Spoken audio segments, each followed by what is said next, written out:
şöyle Afganistan'da okuyacak bolup köşet biyorduk şu vaqtda bolsa inqilab bolup uruş tur qaldı, sögüş bol qaldı.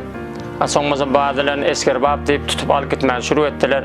Ondan soň elimiz mazur boldy, okdegdi we gözümizin biri ayıplandı. Ondan soň da mecbur bolduk, Pakistan muhacir bolduk.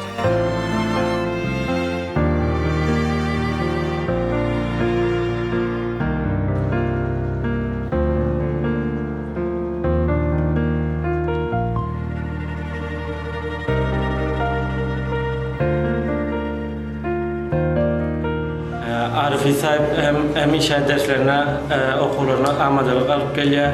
Hemişe hem bizlerden önde ustad ders soranda elini götürüp köp şu okullara alakam bende var.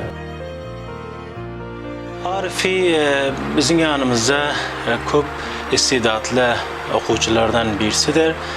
Her daim öz derslerine, ustadların ya muallimlerin veren vazifelerine vaktinde, zamanda halas edip, tekmil edip